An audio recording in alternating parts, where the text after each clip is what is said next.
షారానా కోడికి బారానా మసాలా అని ఒక సామెత ఉన్నది ఎరికే కదా. అక్కడ ఇద్దరు దొంగ బడివేగాళ్ళు చేసిన పని చూస్తే గదే సామెత అదికొస్తుంది.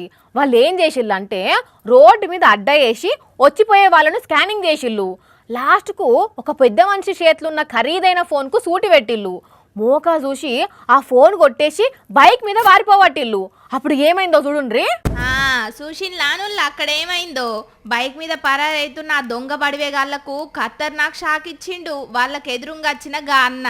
వాళ్ళు గనక దొరికేది ఉంటేనా అందరు కలిసి ఈపు చింతపండు చేసి పోలీసులకు అప్పచెప్తుంటిరి. కానీ అదృష్టం బాగుండబట్టి జర్రంతలా తప్పించుకున్నారు. అసలు అక్కడ ఏమైందంటే ఆ ఇద్దరు బట్టెవాజిగాన్లు రోడ్డు మీద పోతున్న ఒక పెద్ద మనిషి ఫోన్ గుంజుకొని బైక్ మీద పరారైతుంటే దొంగ దొంగ దొంగ దొంగ పట్టుకోండి పట్టుకోండి అని ఎంటబడ్డారు అక్కడున్నోళ్ళు. అప్పుడే నడుచుకుంటా పోతున్న గా అన్న బైక్ మీద పారిపోతున్న దొంగల్ని చూసి తన భుజం మీదున్న మూట వాళ్ళ మీద ఇసిరేసిండు. అంత పెద్ద మూట మీద పడేటాళ్లకు ఇక బ్యాలెన్స్ తప్పి బైక్ కింద పడ్డది. ఎంబటలేసి అక్కడి నుంచి పారిపోయిన్లా దొంగలు. తొండం వెళ్ళింది తోక ఇక్కింది అన్నట్టు ఫోన్ అయితే కొట్టేసిండ్లు గాని వాళ్ళ బైక్ మాత్రం అక్కడనే ఇడిచిపెట్టి పరారైన్లు. ఇన్స్టెంట్ కర్మ అంటే ఇదే అని అంటున్నారు ఆ దొంగల ఎంట పడ్డ పబ్లిక్. ఆ బట్టెవాజుగాళ్లను ఆగబట్టేటందుకు గాన్నయ్య చేసిన పనిని మస్తు తారీఫ్ చేస్తున్నారు ఈ వీడియో చూసిన నెటిజన్లు.